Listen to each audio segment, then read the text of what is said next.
경제발전소 박연미입니다.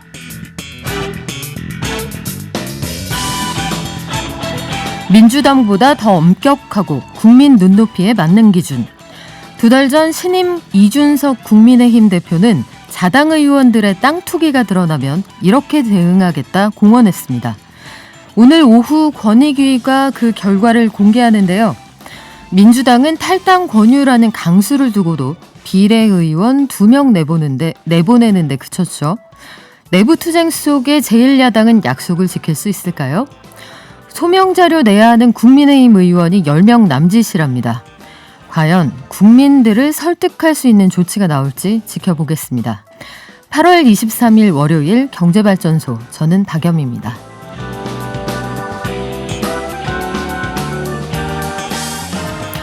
저희 개편했습니다. 세 단장했는데요. FM 95.1MHz, 유튜브, TBS FM, 그리고 TBS 앱을 통해서도 매주 오전 9시부터 10시까지 생방송으로 만나보실 수 있고요.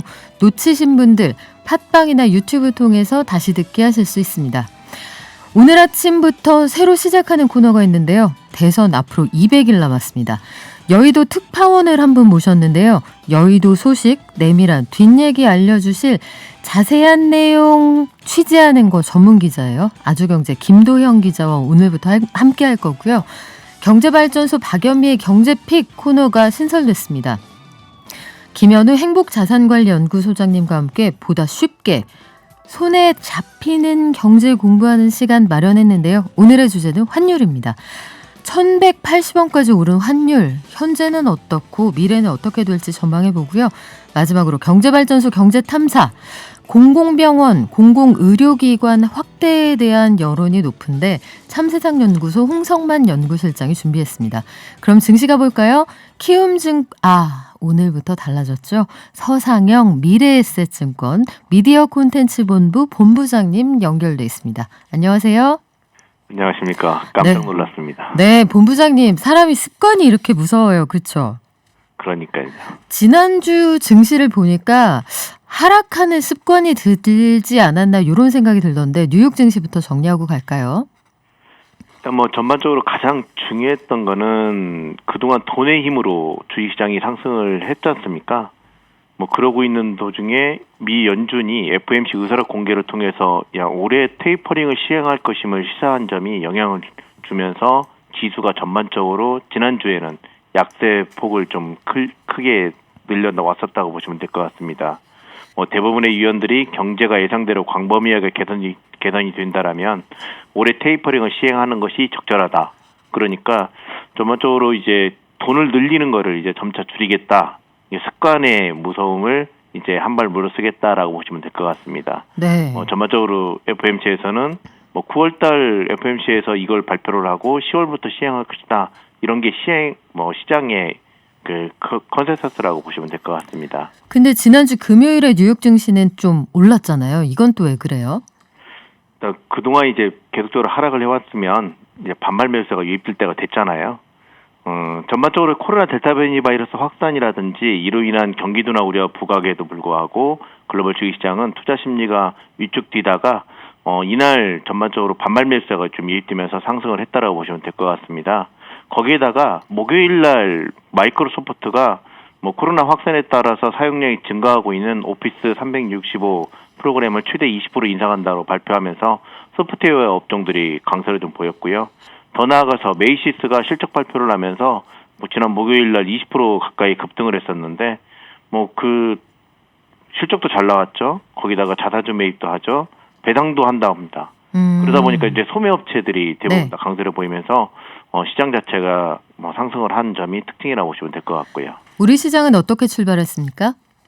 일단 전반적으로 반발 매수가 유입되면서 상승을 했고요. 그 다음에 오늘 아침에 발표됐던 게 20일까지의 우리나라 수출이 40.9% 전년 대비, 그 다음에 일평균으로 보면 31.5% 크게 증가를 하고 있는데 이렇게 돼버리면 기업들의 실적들이 좋아진다라고 보시면 될 것 같아요.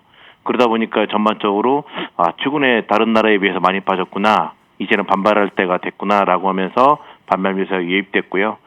외국인은 여전히 경기 둔화 이슈라든지 이런 것들 때문에 매물이 좀 나오고는 있지만 기관과 개인 중심으로 해서 매수가 유입되면서 상승을 하고 있고요.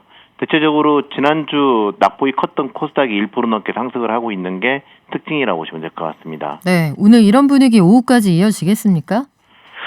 일단 전반적으로 상승폭을 계속적으로 확대하기에는 여전히 이제 코로나 확산이라든지 그다음에 경기 둔화 이슈가 계속적으로 시장에 발목을 잡고 있기 때문에 상승폭을 좀 더 확대하기보다는 반등 시 매도하는 그런 과정들이 좀 이어지면서 상승은 제한된 가운데 개별 종목별로 이제 변화를 보이는 종목 장세가 좀 펼쳐질 것으로 판단하고는 있습니다. 네, 지금까지 서상영 미래에셋증권 미디어 콘텐츠 본부장이었고요. 방송 끝날 때 다시 만나겠습니다. 고맙습니다. 네, 감사합니다. 네, 코로나19 확산 상황이 만만치가 않습니다. 거리두기 강화 조치가 2주 또 연장이 됐는데 불필요한 이동 자제해 주시고요. 가급적이면 안전하게 집에서 시간 보내시길 바랍니다. 방역수칙 지키는 거 잊지 마시고요. 이동 후에 일상으로 돌아오실 때는 반드시 선제검사 받으시길 권합니다. 우리가 이동하지 않으면 코로나도 이동할 수 없습니다.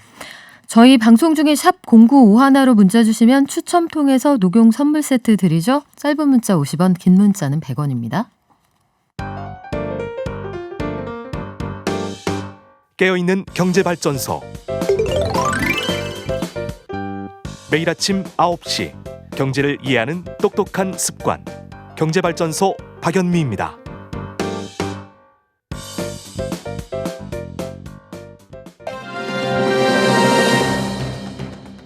공정한 질서 회복을 통한 성장의 하나의 방법, 중요한 그 수단이 기본소득이죠. 증세를 해서 경제의 역동성이 유지가 된다면 상관이 없지만 그 거의 배를 갈라가지고 알을 꺼내는 식이 돼서는 곤란하지 않겠습니까? 중산층이 두터워야 불평등이 완화됩니다. 사회가 위기에 강해집니다. 정부는 최소한의 관여를 하는 것이 지금 세계적인 추세입니다. 문재인 정권 들어와서 정부가 기업에 갑질을 하기 시작합니다. 막대한 불로소득을 챙기는 부동산 공화국으로 전락했기 때문입니다. 어떤 시대적인 화두를 공정한 경제성장, 공정한 성장이라고 이렇게 이야기를 했는데 네, 기가 막힌 오픈 컷이네요. 우리 오PD님 몹시 칭찬합니다. 앞서 들으신 것처럼 대선 후보들의 이야기를 들어보셨는데 한 목소리로 얘기하는 게 바로 경제공약입니다. 앞으로 200일 남은 대선, 오늘부터 매주 월요일 아침에는 여의도 특파원 아주경제 김도영 기자와 함께 내밀한 여의도 얘기 풀어보겠습니다. 안녕하세요. 예, 안녕하세요. 네, 아주경제 김도영 기자 하면은 제가 기억에 아주 남는 기사가 두 개가 있어요. 하나는 국민의당 안철수 대표가 국내 몰래 입국이라고 해야 되나요? 국내에 머물고 있다는 거 아무도 몰랐을 때 계단 추격신을 그 촬영해서 단독 보도한 게 김도영 기자죠. 예, 그때 2018년이 한 3년 정도 지났네요. 그렇죠. 그리고 최근에도 이 박주민 의원 관련 기사들 이런 것들 보면 우리 민완 기자 미남 기자 아주경제 김도영 기자에게 일단 여의도에서 지금 시대 정신으로 보고 있는 게 뭔지 그게 제일 궁금하네요. 이게 그동안은 복지 담론이 그전 대선에서 좀 줄을 잃었다면은 이번 대선에서는 좀 성장을 얘기하는 주자들이 굉장히 많아졌어요. 그 뭐 공정한 성장, 뭐 이재명 지사 같은 경우 전환적 공정 성장, 그 다음에 이낙연 전 대표 같은 경우에는 이제 삼중 폭격론이라 해서 경제 성장 방법론을 강조하고 있거든요. 야권도 마찬가지고요. 성장. 이제는 지금은 분배나 복지보다 성장 쪽으로 약간 축이 기울었다. 이게 지금 코로나19 이후에 성장세가 워낙 둔화돼서 그런 겁니까? 아니면 국민들 마음이 바뀐 건가요? 일단은 국민들 마음이 좀 바뀌었다는 여론조사 결과가 있습니다. 이제 지난 4월 13일부터 16일까지 한국리서치와 한국행정학회가 실시한 시민이 기대하는 30년 후 대한민국 미래상 여론조사에서 이제 지속적인 경제 성장을 원한다는 시민들이 47.7%에 이르렀거든요. 이게 7년 전에 같은 조사에서 2014년 조사에서는 탈성장 사회, 대안 사회를 얘기하는 분들이 53%로 가장 많았습니다. 아무래도 좀 변화가 있었던 걸로 보입니다. 사람들의 마음이 좀 바뀌었다. 그래서 그런지 여야 예비 대선 주자들 선거 문구에 유독 성장 얘기가 많아요. 지금 말씀해 주신 그런 것들. 자, 다시 한번 정리하면 이재명 지사 전환적 공정성장. 말이 좀 어렵습니다. 이낙연 전 대표 삼중 폭격론. 좀 무섭죠. 홍준표 의원 선진국 시대 이미 선진국이라고 하던데 유승민 전 의원 공정한 성장. 각자 방법론은 다르단 말이에요. 어디가 어떻게 다른 거예요? 예를 들면 미래 산업을 육성해야 된다 이런 강론에서는 좀 유사한 점도 드러나는데요. 좀 철학적 기반이 다르다 보니까 좀 강론에서 차이가 많이 나는데 예를 들면 이재명 지사 같은 경우에는 성장의 대립 개념이던 분배 강화는 양극화 해소와 공정한 성장의 주요 수단이 됐다 이렇게 얘기를 했거든요. 이제 이를테면 뭐 기본소득을 통해서 국민의 소득이 늘어나면은 이제 수요가 되고 이게 성장의 발판이 된다. 그러니까 분배랑 이런 게 좀 대립적으로 가지 않는다 이런 개념이고요. 이게 좀 야권에서는 기본 소득주도 성장과 좀 비슷하다고 좀 비판을 좀 많이 하는 편입니다.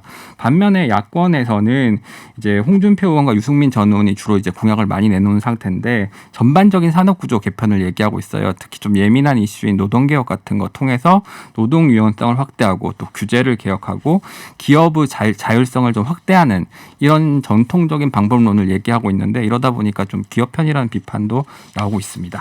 누구 편이냐 그걸 명확하게 드러내야 될 시점이 이제 다가오고 있는데 자 우리 이낙연 전 대표의 3중 폭격론부터 한번 알아보겠습니다. 네. 어떤 내용이에요? 이게 이낙연 전 대표가 이제 중산층 70% 시대를 열겠다고 공약을 한 적이 있었거든요. 이제 그러면서 이제 강론을 제시한 건데 성장보다 나은 중산층 확대 정책은 없다. 이런 얘기를 했어요. 그러면서 얘기를 한 게 폭격. 이제 군사 작전처럼 과감하고 신속하게 경제 정책을 추진해야 한다는 의지를 담았다고 하는데요. 요 3대 폭격이 정밀 폭격과 선제 폭격, 전방위 폭격 이렇게 세 가지를 얘기했어요. 전시 상황 같네요. 그런데 이제 보니까 정밀 폭격 같은 경우에는 기존 제조업이나 중소기업에 대한 핀셋형 지원을 얘기를 하는 거고요. 그다음에 선제 폭격은 기술 성장 육성 방안입니다. 그러니까 반도체나 미래차, AI, 로봇, 바이오 같은 미래 산업에 대한 선제적 지원이 좀 필요하다는 취지로 이런 명명을 했고요. 마지막으로 전방위 폭격은 서비스업 지원 정책인데요. 이제 폭넓은 관심과 지원이 필요하다는 취지에서 전방위로 폭격을 하겠다라는 건데 기자들 사이에서 좀 어감이 이상하다는 평도 나오고 있습니다. 그래요. 이게 말산업 종사자인 기자들이 보기엔 폭격은 좀 무섭지 않습니까? 이런 평가도 있다는데 자 정세균 전 총리의 공약은 현금 없는 경제. 이미 우리가 현금 뽑아서 쓰지 않은 지 오래된 것 같긴 한데 네. 구체적으로 어떻게 한다는 얘기예요? 이제 화폐 개혁을 통해서 현금 없는 경제를 하겠다는 건데요. 이제 한국은행이 블록체인 기반의 디지털 화폐를 발행하고요. 이걸로 이제 현금 거래를 좀 대체하겠다는 계획인데요. 이제 거래 투명성을 높이고 경제 구조의 디지털 전환을 활성화해서 지하 경제까지 양성화하겠다. 뭐 이런 의도를 갖고 있는데 실현 방안에는 조금 물음표가 달리는 게 사실입니다. 1회 현금 사용액을 좀 100만 원으로 제한을 하고 점차적으로 10만 원까지 현금 사용을 금지하겠다고 해요. 그러다 보니까 아무래도 국민들이 좀 불편함을 느낄 수도 있고 디지털 소외계층에겐 좀 엄청난 큰 장벽이 될 수도 있지 않겠습니까? 근데 이에 대해서 이제 기자들이 물어보니까 정 전 총리 같은 경우에는 카드 건당 평균 결제액이 42,000원이라서 10만 원 이상 금지도 큰 불편 없을 거다. 이런 식으로 얘기를 했습니다. 부조는 어떻게 해야 되나 이런 생각도 드네요. 아직은 대면 결혼식은 못합니다만 뭐 대면 결혼식? 이 표현도 이상하네요. 49명까지만 가능하죠, 지금. 자, 야권으로 한번 가볼게요. 야권은 녹취록 논란으로 시끄러웠고 뭐 비대위 체제를 만든다.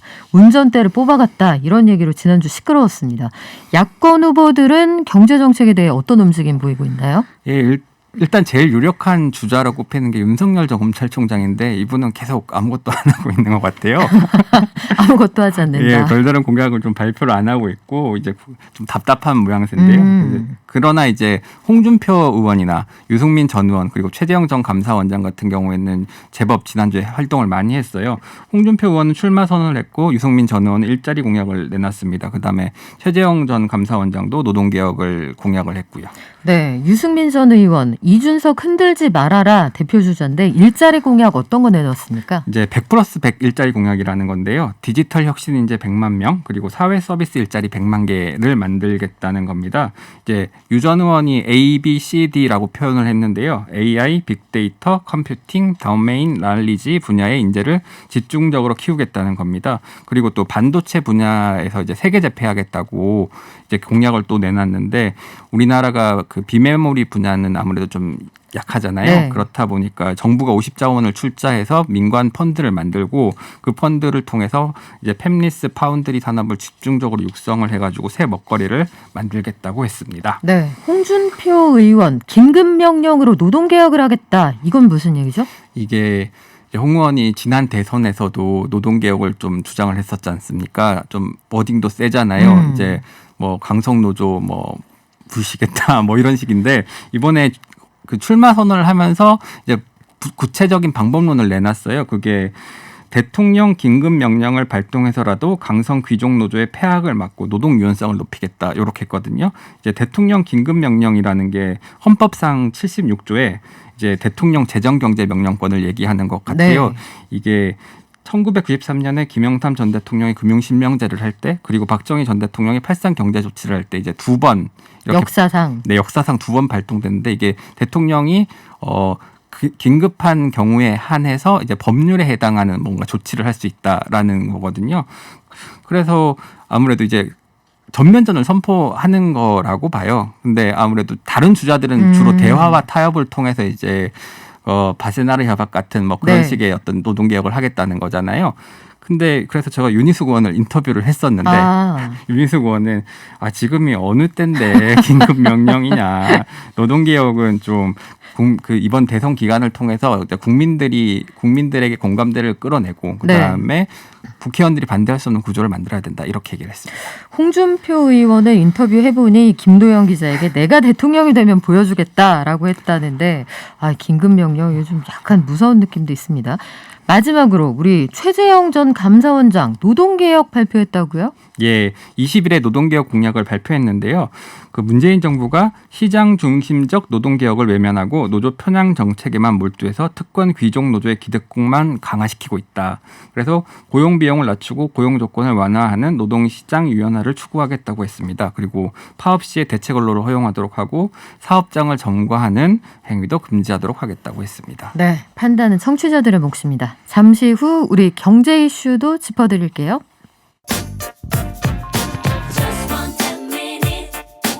지금 여러분께서는 경제발전소를 듣고 계십니다.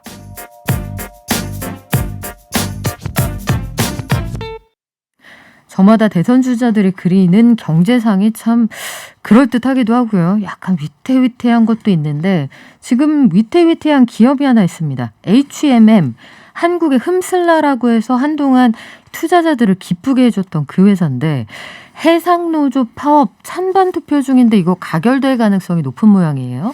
예, 그렇습니다. 국내 유일 대형 컨테이너 선사인 H&M의 해상 노조가 어제 정오부터 오늘 정오까지 파업 찬반 투표를 실시하는데요. 이게 사측과 노조 입장 차이가 커가지고 파업이 결의될 가능성이 굉장히 높다고 합니다. 최근 수출 기업들이 이제 선복 부족으로 어려움을 겪고 있다고 하는데 파업이 결의되면 물류 수출 대란으로 이어질 수 있다는 우려가 나옵니다. 일단 이 회사가 지금 돈 잘 벌고 잘 나간다는 얘기 많이 들었는데 노사 간에 갈등이 있는 이유가 뭡니까? 이제 임금 인상권을 두고 좀 의견 차이를 좁히지 못하고 있어요. H&M 사측은 임금 8% 인상과 경력금 300% 그리고 결산 후에 장려금 200% 등을 제시하고 있는데 노조 측에서는 임금 25% 인상 그리고 성과급 1200%를 요구하고 있습니다. 그래서 해상노조 측에서는 지난해를 제외하면 최근 6년 동안 임금이 동결돼 왔다는 점을 좀 강조하고 있습니다. 그렇군요. 양측의 입장차가 꽤 커 보이는데 중소 수출 기업들이 그 H&M만 믿고 있다 이런 얘기가 있어서 앞으로 어떻게 되는지 좀 지켜보겠습니다. 그리고 오는 26일에 한은금통위가 통화정책 방향 결정 회의를 엽니다. 기준금리 결정하게 되는데 전문가들의 예상이 정확히 반반으로 엇갈리는 것 같아요. 네, 이게 8월에 금리 인상을 할 것이다 또는 동결할 것이다. 뭐 이걸 놓고 이제 전문가들이 이게 정확히 반반 갈리고 있는 상황인데. 어쨌든 간에 8월에 올리지 않더라도 10월, 11월에 올릴 거라고는 다들 예측을 하는 것 같아요. 이제 가계부채 및 차입 투자 증가, 부동산 시장 과열 등을 막기 위해서 8월에 금리 인상을 공감한다고 보는 전문가들이 절반 정도 되는데요. 이제 지난 7월 회의에서 이제 통화 정책 완화 정도를 가까운 시일 내에 좀 조정할 필요가 있다는 데에 대해서 이제 금통위원들이 좀 의견을 모은 것으로 알려졌습니다. 가계부채 증가세나 부동산 시장 등으로 이제 자금 시장이 좀 자금 흐름이 좀 지속적으로 옮겨가고 있는 상황에서 금융 안정을 위해서 기준금리를 좀 올려야 한다는 얘기입니다. 그러면 전문가들 전망이 8월 금리 인상론하고 10월 금리 인상론으로 나뉘는 건데 시나리오가 어떤가요? 이제 이미선 하나금융투자연구원 얘기인데요. 한은이 8월, 10월 내년 하반기에 세 차례 올릴 것이라는 시나리오가 가장 높다라고 얘기하면서요. 일관된 긴축 메시지와 가계부채 관리 기조에 맞게 정책금리도 올라가야 한다고 얘기를 했고요. 문홍철 DB투자증권연구원은 8월 금통위에서 동결 그리고 소수 의견 한 명으로 0.25%포인트 금리 인상을 전망한다면서 내년 초까지 총 3차례 0.75%포인트의 인상이 이뤄질 것으로 전망한다고 했습니다. 그러면 8월엔 동결이다, 10월에 올린다 이런 네. 분들은 어떤 입장입니까? 이제 그 코로나 확산세가 지속하고 있고 중국 경기 둔화 우려 등이 있다 보니까 주변국 대응을 좀 확인하고 신중하게 10월까지 인내심을 발휘할 필요가 있다. 이런 의견을 제시를 하고 있습니다. 그렇군요. 10월까지 인내심. 기준금리 결정과 함께 수정된 경제 전망도 나올 예정인데 델타 변이 바이러스의 창궐 이런 것도 반영이 되겠네요. 예, 그래도 당초 한은이 전망한 4% 수준을 유지할 것으로 보고 있는데요. 김상훈 하이투자증권연구원은 코로나 확산세가 우려되나 국내 경제 지표가 견조한 모습을 보이고 있어 성장률은 기존 전망치인 4%를 유지할 것으로 보이며 물가 상승률은 2%로 상향 조정할 것이라고 얘기를 했습니다. 네, 물가 전망은 좀 올라갈 거라는 쪽으로 의견이 모이고 있는 것 같은데 민4836님 현금이 필요 없는 시대가 혹시 오는 건가요? 적은 금액에도 카드 결제 가능하니 현금 안 가지고 다니게 되네요 하셨고요. 서울시도 시범적으로 이제 버스 없이 현금 없이 버스에 승차하도록 하는 정책을 한번 시행해 보겠다고 합니다. 핑크로버님, 여의도 소식 경제픽 손에 잡히는 경제 탐사 개편 축하드립니다. 우등생이세요. 다 외우셨어요 벌써. 그리고 아주경제 김도영 기자가 귀에 팍팍 꽂히는 정치 소식 알려줘서 고맙다는 얘기 많이 해주시네요. 오하사원님, 아내 몰래 낚싯대를 샀습니다. 낚싯대 구입 자금으로 여름 휴가비를 일부 유용했다가 문제가 생길 것 같았는데 동생이 돈을 빌려줘서 해결됐습니다. 동생이 빌려준 돈을 모험 자금이라 볼 수 있을까요? 암요. 이거 발각되면 이제 두 형제가 경을 칠 수도 있다는 말씀 드리면서 자, 솔직한 게 최고입니다. 김도영 교수님 오늘 어땠어요? 첫 방송. 좀 긴장을 했는데요. 그래도 잘 이끌어 주셔갖고. 김도영 기자님이 그 여의도에서 우리가 인상 깊게 남은 정치 뉴스 굉장히 많이 쓰시잖아요. 앞으로도 소소한 뒷얘기 많이 전해주시기 바랍니다. 지금까지 아주경제 김도영 기자와 함께했습니다. 고맙습니다. 감사합니다.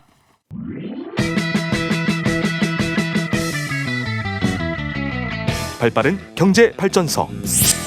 경제발전소 박연미입니다에서는 여러분의 소중한 의견을 받고 있습니다.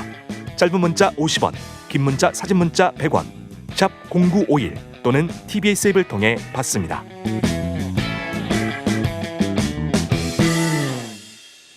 지난주 증시와 투자자들의 단연 한 가지 관심사가 있었다면 환율이 있었습니다.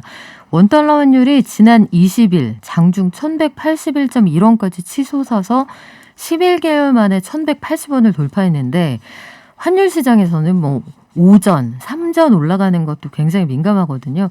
당분간 더 오른다는 전망이 현재까지는 우세한데 앞으로 어떻게 될지 그리고 관련한 투자 상품들 어떻게 운용하면 좋을지 오늘 박연미의 경제픽 첫 시간에 행복자산관리연구소 김현우 소장님이 소개해 주십니다. 안녕하세요. 네, 안녕하세요. 네, 서주든 씨. 네. 서민들의 주머니를 든든하게 해주시는 우리 김현우 소장님. 네. 환율이 뭐예요, 일단? 환율 그러면 그냥 남의 나라 돈의 가격 이렇게 생각을 하실 수가 있는데요. 돈값. 맞습니다. 예, 돈의 가격 그리고 서로 다른 돈의 교환 비율 이렇게 나와 있어요. 그러니까 나라 간에 사용하는 화폐가 다른데 몇 대 몇의 비율로 교환을 해야 되느냐 그 비율을 얘기하는 건데 1달러가 우리나라 돈으로 얼마야? 혹은 얼마를 주면 1달러를 살 수 있어? 라는 뜻이 이제 달러 환율이 얼마야? 라고 물어보는 것과 똑같습니다. 그런데 보통 우리가 환율을 얘기할 때 원달러 환율 이런 말을 많이 하잖아요.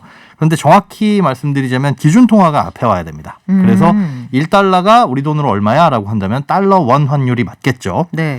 그런데 보통 우리나라가 한미, 뭐 한일, 남북 이런 것처럼 우리나라를 앞에 두는 관습이 있잖아요. 우리 중심으로. 그렇죠. 네. 뭐 모든 나라가 다 그럴 텐데 그러다 보니까 이제 원달러 환율이라고 얘기를 하지만 사실은 올바른 표현은 달러 원 환율이다.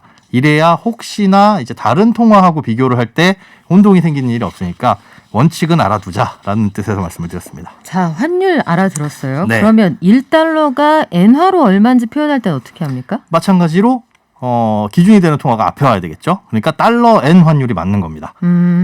그래서 우리나라식으로 표현하다가 엔 달러 환율이라고 네. 했다가는 이제 틀린 말이 되는 거겠죠. 근데 라임이 좀 어색해요. 원달러, 엔달러 요게 입에 착착 붙거든요. 그렇죠. 알겠습니다. 근데 이 특히나 달러도 아니고 달러라고 해야 좀 뭔가 입에 붙는 달러, 느낌인데. 자장면 이러면 약간 소금 덜 친 고기 먹는 그런 느낌? 네. 환율은 매일매일 바뀌잖아요. 네. 근데 이거는 누가 정하는 거예요? 지금은 대부분 외환 시장에서 정해져요. 시장 가격에 따라서. 외환 시장은 뭐 마치 주식 시장처럼 그러니까 주식 대신 외화를 거래하는 시장이다. 이렇게 보시면 되고요. 일반적으로 은행 간에 거래하는 시장을 얘기하고요. 여기서 이제 자연스럽게 환율이 정해집니다. 그러니까 여기서 이제 달러를 찾는 쪽이 많아진다. 너도 나도 달러를 사겠다라고 한다면은 달러 환율이 오르는 거고요. 반대로 이제 달러를 파는 쪽이 많다. 그러면 환율이 내려가는 거겠죠. 다만 이제 달러 같은 경우에 외환 같은 경우에는 수요가 늘거나 줄거나 하는 것뿐만이 아니라 사실 다양한 원인에 의해서 결정이 되기는 합니다. 뭐 특히나 요즘에 이제 달러가 다시 불안정하면서 가격이 올라가는 건 코로나19 델타 변이가 막 확산되고 있잖아요. 그러다 보니까 안전자산 선호. 그러니까 사실 불확실하거나 세계 경제가 불안하게 되면 이런 안전자산의 가격이 올라간다라는 건 대부분 알고 계실 텐데 그럴 때 이제 영향을 많이 받는 게 달러라고 볼 수가 있겠죠. 미국이 참 이럴 때 보면 부럽기도 해요. 달러 네. 자체를 수출을 하잖아요. 그렇죠. 미국 최대의 수출 상품은 사실 달러입니다. 그러니까 달러 환율이 올랐다. 이 얘기는 달러가 비싸졌다 이 얘기네요. 네, 그렇죠. 달러 환율, 뭐 혹은 달러 강세, 아니면 원화 약세 이런 것들은 다 달러가 비싸졌다라고 보시면 됩니다. 달리 표현하면 이제 원화 절하라고도 표현하기도 하고, 뭐 원화가 약세다라고 표현을 하긴 하는데요. 이게 곧 달러 가치가 높아졌고 반대로 우리나라 돈의 가치는 떨어졌다라는 의미이긴 한데 이게 사실은 우리나라 돈과 달러만 비교를 한 거예요. 그런데 따지고 봤을 때 전 세계적으로 우리나라만 돈의 가치가, 그러니까 원화만의 돈의 가치가 떨어졌을 수도 있잖아요. 그래서 전 세계적으로 달러의 현재 가치가 얼마가 되느냐 이걸 나타내는 게 달러 인덱스라고 하는 지수가 있습니다.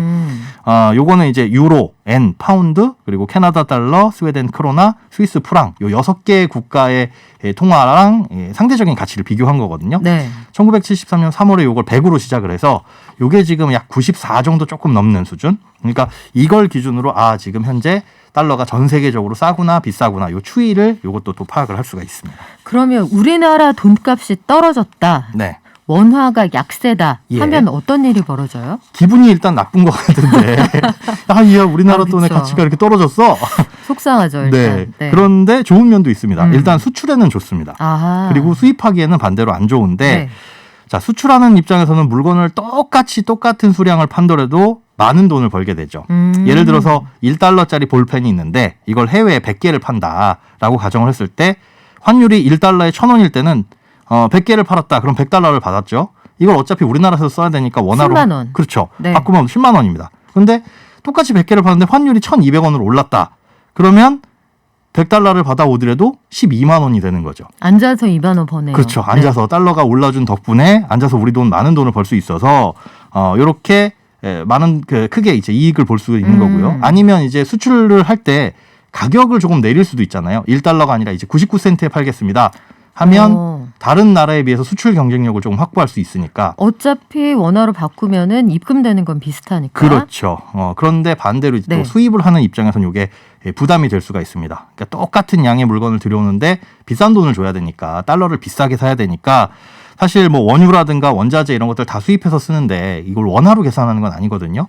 달러로 바꿔가지고 달러로 결제를 하는데 이 달러가 비싸지면 환율이 높은 상태에서라면 수입에 계속 부담이 될 거고 그렇게 되면은 우리나라 이제 공산품이라든가 각종 원자재 가격이 올라가니까 국내 물가 상승에도 영향을 미칠 수가 있는 거죠. 그렇군요. 이게 항상 한 방향으로만 효과가 나타나는 건 아니라는 건데 네. 그러면 뭐 지금은 해외여행 어렵습니다만 여행 갈 때 원화 가치가 떨어진다. 그러면 어떻게 되는 거죠? 그렇게 된다면은 사실은 이제 해외여행 갈 때도 부담인 거고 또 유학을 보내신 분들 있으면 아마 요즘에 유학 보낸 자녀들 두고 계신 가정에서는 굉장히 부담이 될 거예요. 거리가 휘청하다고 하더라고요. 맞습니다. 네. 그런데 이제 수출하는 기업 입장에서는 항상 유리한 거고요.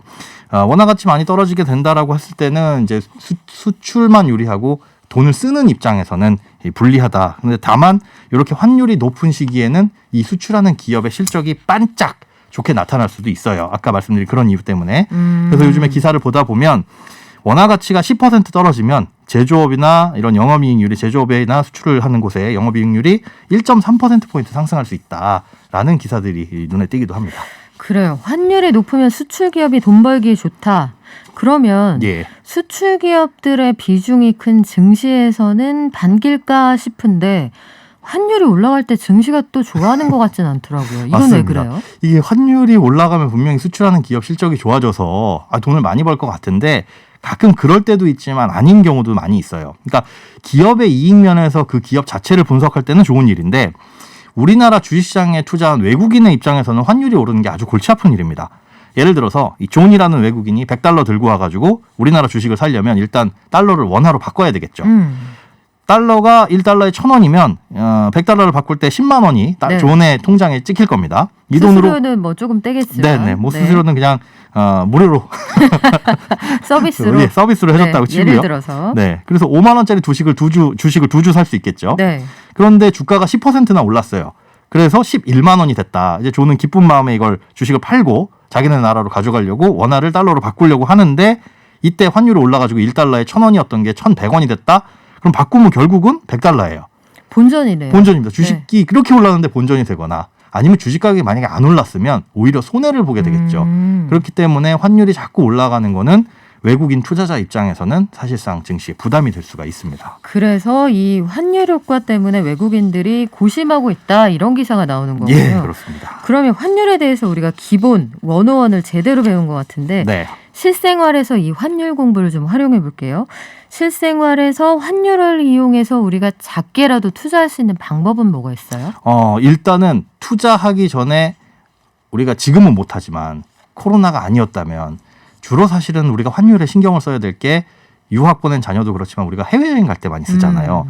해외여행이나 직구를 할 때 필요한데 이 재테크를 할 수도 있습니다. 그런데 일단 해외여행 시 환전할 때는 달러 이 환전을 하는 데 있어가지고 수수료가 얼마가 되느냐 그게 사실은 가장 중요한 거죠. 그러니까 우리가 그냥 은행에서 직접 달러를 사서 샀다가 팔게 되면 아무리 달러를 싸게 사고 나중에 비쌀 때 판다고 하더라도 쌀 때는 시중 가격보다 좀 비싸게 네. 그리고 팔 때는 시중 가격보다 좀 싸게 헐값에 파는 이런 부분 때문에 별 이익을 못 낼 수가 있거든요. 그런데 은행이 가져가는 이 수수료를 어떻게 줄일 수 있는지 이런 게 이제 환전할 때 재테크 방법일 수도 있습니다. 그래요. 환전 팁. 네. 항상 보면은 고시 환율이 있고 실제 거래가가 있고 그렇죠. 다르잖아요. 네. 그리고 오늘 서울 외환시장에서는 얼마에 거래됐습니다라고 하는데 가끔 이거 물어보시는 분들 계십니다. 초록창에서는 그렇게 안 나오던데요. 근데 초록창에 있는 건 특정 은행에서 네. 사고 팔 때 거래 가격이고요. 그렇죠, 그렇죠. 외환시장에서 도매로 사고 팔 때 가격은 좀 다르거든요. 네. 자, 그럼 본격적인 환전 팁부터 가보겠습니다. 환전할 때는 수수료 줄이는 게 가장 좋은 팁인데 이러려면 어떻게 해야 돼요? 우리가 환전할 때 아마 그거 기억나실 거예요. 환전 수수료 90% 우대. 뭐 이렇게 한다는 거. 야, 뭘 이렇게 싸게 줘. 10%만 먹어도 은행이 장사가 되나 싶은데 이게 뭔지 설명을 해드릴게요. 일단 환전 수수료에 대해서 이해를 좀 해야 되는데 보통 이제 달러를 살 때는 아까 말씀드린 대로 살 때는 비싸게 팔 때는 싸게 판다고 네. 말씀드렸잖아요. 이게 기준 가격 대비 얼마나 싸게 팔고 얼마나 비싸게 파냐 1.75%가 각각 이제 우리가 살 때 비싸게 사고 팔 때 싸게 파는 그 차이입니다. 1.75%니까 위아래로 한 3.5% 정도 되겠죠. 우리가 이제 환전 수수료 90% 우대다라고 한다면 이 수수료를 깎아주겠다라는 거예요. 네. 그러니까 1.75% 중에 90%를 깎아주겠습니다라고 하는 거니까 결국은 0.175 정도의 수수료만 받겠습니다라고 하는 의미거든요. 그런데 어떻게 해야 그럼 환전을 가장 싸게 할 수 있느냐? 네. 달러를 살 때는 우리가 모바일 앱을 통한 환전이 가장 쌉니다. 일부 은행 같은 경우에는 적금 같은 거 가입하면 아예 환전 수수료를 안 받기도 하는데 뭐 이왕 적금 가입할 거라면은 좋겠지만은 일부러 적금까지 가입하면서 하기는 조금 무리도 있을 것 같고요. 네. 뭐 어떤 뭐 은행의 모바일 앱이 제일 환전이 저렴한지는 요즘에 블로그랑 이런 거 통해 가지고 공유 많이 하시더라고요. 네. 그래서 환전 수수료 가장 싼 은행 모바일 앱 이렇게 검색만 하시더라도 뭐 무료로 해주거나 한 90%까지 환전 수수료 우대해주는 곳들은 많이 찾아볼 수가 있을 겁니다. 그리고 보니까 예약도 되더라고요. 그 특정 환율에 도달했을 때 요 금액으로 바꾸겠습니다. 그 예약도 걸어두실 수가 있으니까 앱을 한번 잘 활용해 보시면 좋을 것 같은데 네.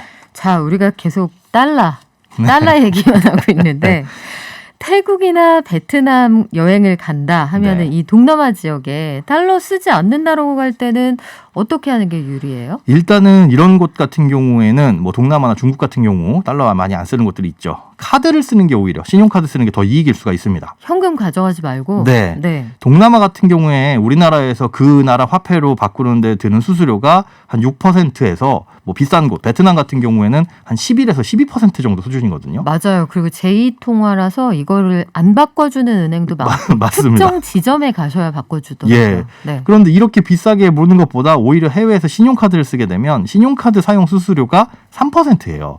그러면 차라리 신용카드로 쓰는 게 훨씬 더 유리한 부분이 있죠. 현금보다는. 그런데 거기에서 또 신용카드를 안 받는 경우들도 있을 수 있지만 가능하다면 이렇게 참 별로 안 쓰이는 통화 같은 경우에는 신용카드를 쓰는 게 좋고요. 다만 신용카드를 쓸 때 이제 좀 주의를 하셔야 될 건 반드시 현지 통화로 결제를 하셔야 됩니다.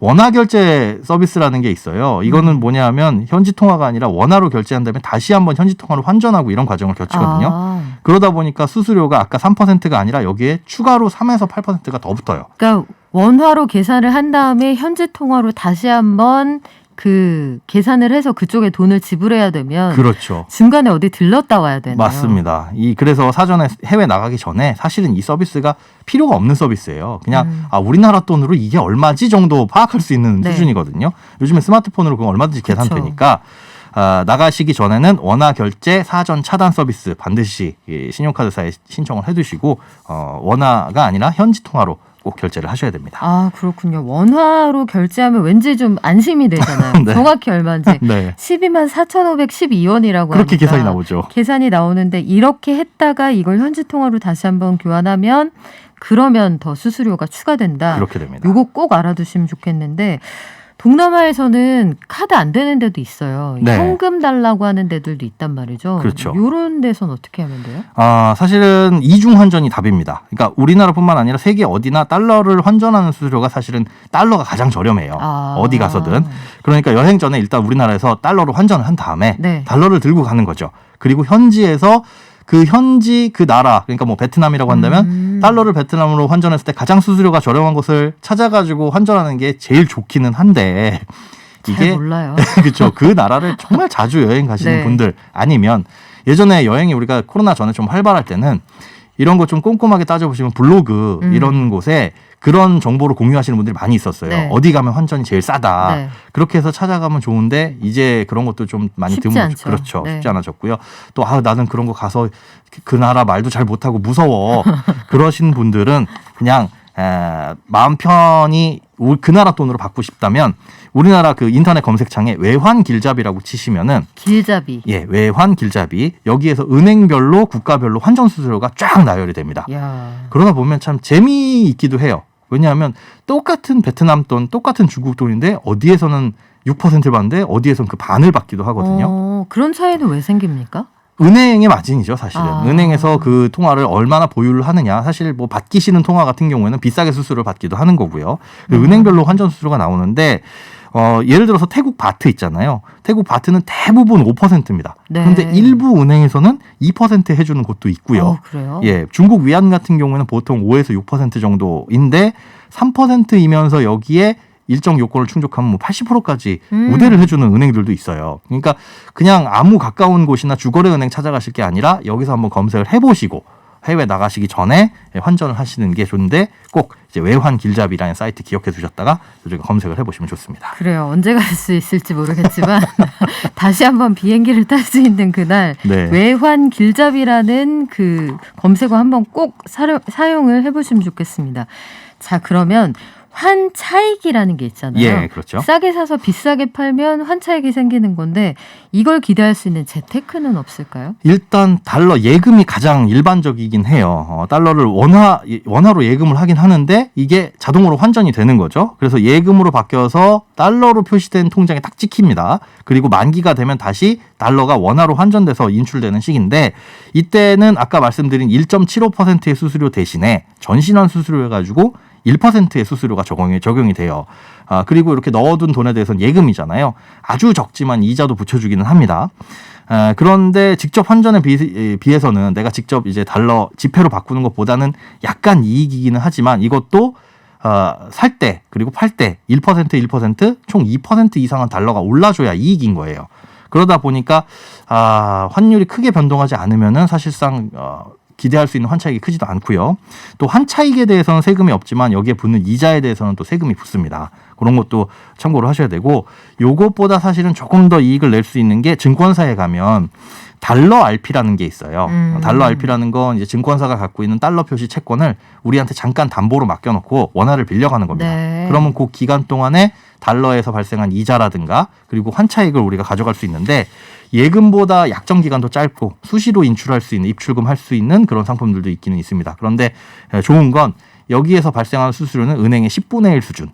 그러니까 아까 1% 정도 전신환 수수료가 붙는다고 했는데 여기는 한 0.1. 그러니까 합쳐서 0.2 정도 수수료가 붙으니까 은행의 달러 예금보다는 증권사의 달러 RP가 훨씬 더 유리하다는 거죠. 그 얘기는 이쪽은 이 수수료나 이 달러에 붙는 요게 주로 그 주수입원은 맞습니다. 아니라는 주수입원은 얘기는 아니라는 겁니다. 그런 서비스 차원에서 하는 거다. 네. 이렇게 이해가 되는데 현 시점에서 우리가 가장 도전해볼 만한 환테크가 있어요? 네, 사실 이제 달러가 올라간다는 가정입니다. 이거 올라가고 내려가고의 방향성은 누구도 예측할 수 없는데 나 달러에 투자해보고 싶다라고 한다면 앞서 말씀드린 달러 예금이나 달러 RP보다는 요즘에 증권사 보면 해외 주식 투자하라고 그렇게 권유를 합니다. 그러게요. 증권사 앱이나 홈페이지를 들어가면 맨 처음 뜨는 팝업창이 해외 주식 거래하면 공짜로 주식 한 주 드려요. 이런 이벤트들과 네. 그다음에 환전 수수료 무료 이벤트를 하고 있어요. 그 왜 그렇게 하는 거예요? 해외 주식 지금 서학개미들이 난리잖아요. 국내 주식에도 이제 태평양 건너가지고 미국 주식 사고 막 이런 사람들이 많이 있는데 네. 이런 고객들을 유치를 하자. 우리가 해외 주식을 거래하면 수수료가 조금 비쌉니다. 네. 그러니까 국내 주식보다는 해외 주식 수수료로 돈을 벌자는 증권사의 목표인데 우리는 거기에서 체리피커, 맛있는 체리만 쏙 뽑아 먹자는 거죠. 네. 환전은 무료예요. 환전을 하고 나서 주식을 안 사도 됩니다. 증권사에서 이 방송을 싫어합니다. 싫어하긴 할 텐데 혹시나 나 환율로 인한 재테크, 환차익을 노려보고 싶다라고 네. 하면은 요 이벤트는 한시적이에요. 증권사마다 계좌 개설해가지고 올해 말까지. 예. 이게 혹시 내가 우물한 개구리 될까봐 네. 큰 그림 보라고 하는 게 아니라 수수료가 비싸서였군요. 네. 자, 달러 보험이라는 상품도 있다는데 이건 뭐예요? 달러 보험은 사실은 달러에 투자한다기보다 그냥 원화를 달러로 바꿔가지고 나중에 보험금도 달러로 지급하거나 해약한 부분도 달러로 준다는 건데 강력하게 비추합니다. 보험회사에서도 이 방송을 싫어합니다. 예, 사실 이 상품이 지금 없어지려는 수순에 들어갔어요. 왜냐하면 이게 달러 환차익을 노린다는 건 환율은 오르기도 하고 내리기도 하잖아요. 그런 변동성에서 올랐을 때 좀 팔고 내렸을 때 사고 이래야 되는데 나중에 장기적으로 보험이라는 건 최소한 10년 이상의 상품인데 그렇게 쭉 갔을 때는 그 오르고 내리고 하는 게 사실 의미가 없어집니다. 그러다 보니까 뭐 환차익을 통한 상품이라기보다는 그냥 달러에 투자하는 보험, 원화가 아니라 달러로 표시되는 보험 정도로 이해를 하셔야 돼서 자칫 나는 환차익을 노리면서 나중에 크게 수익을 벌어야지라고 하는 것과는 오해가 생길 수 있으니까 전혀 다른 상품이라서 이런 부분들은 좀 주의를 하시는 게 좋습니다. 아, 그렇군요. 달러 보험이 있는 줄은 처음 알았는데 자, 만약에 달러 환율이 뭐 올라서 돈 버는 것까지만 우리가 계속 얘기했잖아요. 네. 근데 언제든 떨어질 수도 있단 말이죠. 맞습니다. 환율이 떨어졌을 때 돈 버는 상품 이런 것도 있겠네요. 네, ETF나 ETN에 인버스 거꾸로 가는 상품이 있어요. 그러니까 환율이 1% 떨어지면 오히려 내 투자 금액은 1% 오르는 거꾸로 가는 건데 이거는 어떤 도박 이런 식으로 달러는 떨어질 거야 라고 베팅을 하는 것보다는 나는 해외 주식을 지금 사놨는데 달러가 떨어지게 되면 손해를 볼 수가 있어. 네. 이런 것들에 대해서 보험을 드는 차원에서 달러 가격이 떨어지는 거를 그런 변동성을 막고자 일부 투자를 하는 게 일단은 목표에는 맞고요. 이런 상품들은 있다는 거 정도. 그래서 달러 ETF 쪽에 달러 인버스나 이렇게 검색을 해보시면은 거꾸로 움직이는 상품들이 몇 가지 상장이 되어 있습니다. 그렇군요. 오늘 달러화의 환율부터 시작해서 달러 관련 상품까지 쭉 알아봤는데 달려야 한이님이 외환 딜러 출신으로서 김현우 소장 인정. 쉽고 빠른 설명. 지금 인정받으셨어요. 업계 관계자에게. 딜러 출신에게 감사합니다. 네. 외환 딜러가 인정한 행복자산관리연구소 김현우 소장과 함께했습니다. 고맙습니다. 네, 고맙습니다.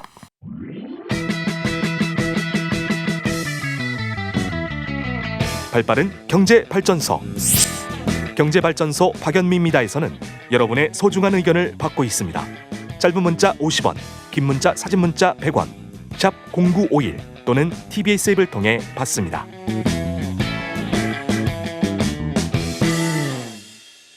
(0304님) 4달러 생각나네요. 재택이라 김현우 소장님 반가운 목소리 여기서도 듣는데 좋은 정보 감사합니다 하셨어요. 저도 오늘 달러화 공부 제대로 했습니다. 소연 아빠님도 엄지척 들어주셨어요. 인정. 자, 저희가 엄지척 들어드리는 패널이 그 사이에 오셨는데요. 참세상연구소의 홍성만 실장님 모셨습니다. 안녕하세요. 네, 안녕하세요. 자, 오늘 어떤 것 따져볼까요? 네, 오늘은 그 코로나 대응에서도 확인된 공공병원, 그 공공의료기관 확대 문제에 대해서 살펴보겠습니다. 공공의료병원 확대. 네. 일단 제가 최근에 그 신기한 기사를 하나 봤어요. 네. 경부고속도로 안성휴게소 서울 방면에 공공병원이 생겼다? 네, 그렇습니다. 휴게소에 병원이 있습니까? 예, 그 지난 7월 26일 날 이 공공병원이 개원을 했는데요. 전국에서 이 최초로 그 고속도로 휴게소에서 1호군요. 만들어진 그런 이제 병원이고 그리고 또 공공병원이라고 하는데요. 이 그 안성 휴게소가 서울 그 길목이라서 평소에도 이 그 도로 정체가 좀 심한 곳이고요. 네. 그리고 인근 마을에서도 이제 그 가까운 의료 시설이 없는 대표적인 의료 취약 지구라고 해요. 그래서 이제 이 공공병원이 생긴 건데 여기서도 관심 끄는 건 뭐냐면은 이 병원이 정부나 지자체에서 먼저 이제 만들자고 해서 만든 게 아니고 경기도민들의 정책 제안으로 만들어지게 됐다고 해요. 그래서 이제 사실상 이 주민들이나 이제 운전자분들의 필요에 의해서 이 공공병원이 설립됐기 때문에 특히 더 이제 관심을 끄는 것 같습니다. 재미있네요. 나라나 지자체가 아니라 네. 주민들이 우리 동네에는 병원이 좀 필요합니다. 네. 했는데 생각해보니 접근성이 제일 좋은 게 휴게소였다. 고속도로 휴게소였던 거죠. 네. 주로 어떤 분들이 이 고속도로 휴게소의 병원에 가시는지 그것도 궁금하네요. 예, 이게 뭐 고속도로 휴게소니까 당연히 그 화물차나 저 버스 운전자분들이 제일 많다고 하고요. 그리고 인근 그 마을 주민분들이나 그리고 주말에는 이제 여행객들도 뭐 급한 이제 지원 같은 것으로 많이들 찾고 계신다고 합니다. 그리고 최근에는 이 코로나 백신 접종도 이곳에서 하고 있다고 하네요. 이 운전자분들은 사실 대부분의 시간을 도로에서 보내시고 네. 평일에 아니면 쉬시는 날 아니고서야 병원이 운영하는 시간에 움직이시기가 쉽지 않잖아요. 그렇습니다. 그러면 휴게소를 통해서 건강도 지키고 네. 백신 접종까지 할 수 있다면 참 좋을 것 같은데 코로나 대응에서 민간 병원들이 보여준 그 초기에 적극적인 협력 그것과 다르게 최근 들어서는 코로나 전문기관으로 지정되는 걸 약간 꺼려한다. 이런 얘기도 있긴 하더라고요. 아무래도 이렇게 그 환자가 이제 병원에 있다 그러면은 여러 이제 접근성이나 이런 것들이 좀 제한을 좀 받기 때문에 그런 건데요. 실제로 우리나라 그 의료기관 현실은 굉장히 좀 열악한 상황이에요. 그래요? 예, 다른 나라에 비해서 한 10분의 1 정도 수준 밖에는 좀 되지 않는데, 일단 의료기관 숫자만 좀 보면은 2018년 기준으로 해서 그 전체 의료기관의 우리나라는 5.7%인데, OECD 국가의 평균이 52.4%거든요. 거의 이제 10분의 1밖에 안 되는 수준이고요. 그리고 병상 숫자도 굉장히 적어요. 저희는 이제 전체 그 공공병상이 전체 5.7%인데 OECD 평균 8.9%인데 OECD 평균은 이제 70% 수준이라고 하고요. 그러니까 의료 인프라는 민간을 합쳐서 굉장히 좋은 편이고 네네. 건강보험 체계도 잘 되어 괜찮은데, 있는데 공공의료기관이라고 얘기하는 것은 비율이 굉장히 적다는 말씀이네요. OECD 거의 최하위 수준의 국가입니다. 그래서 이제 코로나 대응에서도 이게 이제 전체 병상의 10%도 채 안 되는 그 공공병원들이 코로나 환자의 80% 이상을 감당하고 있다는 그런 평가들도 좀 같이 좀 가고 있는 그런 상태인데요. 그래서 이제 정부가 이제 이 코로나 사태에 대응할 병상과 인력을 충분히 확보하지 못한 상황에서 이 공공의료의 공백을 뭐 이 사회적 거리두기로 메우고 있는 것 아니냐, 뭐 이런 비판들도 있는 상황입니다. 자, 공공병원과 공공의료를 늘린다. 네. 사회적 합의가 어렵진 않을 것 같은데 이게 실질적으로 강론으로 들어가면 네. 일단 의대생들의 정원 늘리는 문제부터 시작해서 그렇죠. 공공의과대학 설립하는 것까지 기존 의료계의 반발이 굉장히 크고 심합니다. 예. 총파업까지 하기도 했었잖아요. 네네. 구체적으로 어떤 문제부터 풀면 좋을까요? 이게 지금 뭐 공공의료 확대 문제는 사실 굉장히 좀 복잡한 문제들이 좀 많이 있는데요. 뭐 그럼에도 불구하고 뭐 지금 상황에서는 뭐 이 공공의료 뭐 기관이나 체계를 확대하지 않을 수 없는 그런 상황입니다. 뭐 그 중에서도 가장 먼저 좀 해결해야 될 문제가 공공의료기관 자체가 어떤 이 경제성을 뭐 목적으로 해서 판단을 두는 게 아니라 의료의 필요성을 중심으로 해서 판단을 두는 것이 우선 선행돼야 된다는 그런 이제 그 지적들이 많아요. 의료계에서는 이제 이런 그 주장들을 하는데 그래서 2013년 당시에 그 홍준표 그 경남도지사가 이제 그 뭐 이런 기준으로 그 진주의료원을 당시 이제 폐원시키면서 네. 상당히 큰 논란이 좀 됐었거든요. 그리고 현 정부 들어서도 뭐 예비 타당성 조사 같은 그런 엄격한 이제 경제 기준을 들어서 이 공공병원을 허가하지 않거나 뭐 예산 지원을 뭐 늘리지 않는 그런 경우들도 허다하다고 합니다. 그렇군요. 그 경기도만 가도 가평만 살아도 우리가 큰 병원이 없어서 응급 환자는 남양주까지 가야 됩니다. 이런 분들 네네. 계시거든요. 그래서 지역별로 그런 생각이 들어요. 전국 모두를 강남으로 만들 수도 그럴 필요도 없잖아요. 네. 그렇다면 인프라를 쪼개서 흐트러뜨리는 게 어떤 부동산 문제, 그 인프라의 불균형 문제를 해결하는 답이 되지 않을까 이런 생각도 드는데 네. 고민해 볼 부분이 많이 있겠네요. 지금까지 균형 있는 시각으로 기사 파헤쳐보는 따져봅시다. 참세상연구소 홍성만 실장님과 함께했습니다. 오늘 말씀 고맙습니다. 네, 감사합니다. 네, 그러면 증시 가볼까요? 서상영 미래에셋증권 미디어 콘텐츠 본부장 연결돼 있습니다. 나와 계시죠? 네, 안녕하십니까. 네, 본부장님 승진하신 이후에 이 직함이 너무 길어져가지고 지금 시장 어떻습니까? 전반적으로 장 초반 그 상승 출발한 이후에 큰 변화가 없고요. 기관 중심으로 해서 순매수 규모가 확산되고는 있지만 외국인이 순매도로 전환을 하면서 전반적으로 그렇게 좋은 모습은 아닙니다. 특히나 악재성 재료가 나왔던 LG화학을 비롯해서 LG그룹주들이 낙폭이 확대되고 있고요. 대신에 이제 그동안 많이 하락을 했었던 반도체라든지 의류, 제약바이오 업종들 중심으로 해서 강세를 보이면서 지수는 견고한 모습을 좀 보이고 있고요. 수급적으로도 보면 외국인이 약 한 380억 정도 매도를 했는데 화학, 그러니까 LG화학을 비롯한 그 2차전지 관련된 종목 중심으로 해서 매도를 하고 있고 특히 삼성전자 중심으로는 여전히 매도를 하고 있는 상태라고 보시면 될 것 같습니다. 네, 본부장님, 우리 환율 이슈 때문에 증시가 좀 휘청인다 이런 얘기도 했었는데 환율 오늘은 보니까 시작할 때 1170원대에 시작을 했습니다. 오후장에서 환율 효과 어느 정도 나타날까요? 일단 뭐 여기에서 크게 빠지거나 그러니까 워낙 강세를 보이거나 그렇다고 해서 다시 이제 상승을 하는 워낙 약세로 전환되기에는 아직까지 나아가야 봐야 될 그 여러 가지 경제 지표들이 너무 많이 있다라고 보시면 될 것 같아요. 오늘만 하더라도 유럽과 미국 중심으로 해서 제조업 PMI라든지 네. 그다음에 이번 주 후반으로 넘어가게 되면 잭슨 컨퍼런스라든지 우리나라 또 금통위도 준비되어 있잖아요. 네. 이런 것들 때문에 환율 변화가 지금 현재 상태에서는 큰 변화보다는 현재 수준에서 등락을 좀 보일 것으로 예상을 하고는 있습니다. 네, 당분간 관망세 이번 주 지나고 나서 좀 봐야겠네요. 여기까지 듣겠습니다. 지금까지 서상영 미래에셋증권 미디어 콘텐츠 본부장이었습니다. 고맙습니다. 네, 감사합니다. 네, 오늘 써니 스프링님 참세상 연구소 어쩜 이름에 정의와 사랑이 가득 담겨 있네요. 파이팅 해주셨는데요. 홍성만 실장님 아직 안 가셨거든요. 귀가 빨개지셨어요. 소년처럼 좀 부끄러워하고 계신데 루리사랑님 공공병원 참신합니다. 많아졌으면 좋겠습니다 하셨고요. 저도 공감합니다. 최근 들어서 도시에서 보건소의 기능이 이렇게 중요하구나 우리가 느낄 기회가 참 많을 것 같아요. 그리고 그분들한테 영웅이라고 안 했으면 좋겠어요. 사람입니다. 사람이라서 너무 덥고 너무 힘들거든요. 코로나 빨리 쫓아내야 그분들도 지킬 수가 있겠죠. 현장에 계신 분들 참 고생 많으시고요. 뭔가 해드릴 수 있으면 좋을 텐데 아이디어 많이 주시면 좋겠습니다. 7222님 최고입니다. 꼬맹이들과 함께 잘 듣고 있어요. 그래요. 꼬맹이들까지 함께 공부하는 경제발전소 내일 다시 올게요. 발전.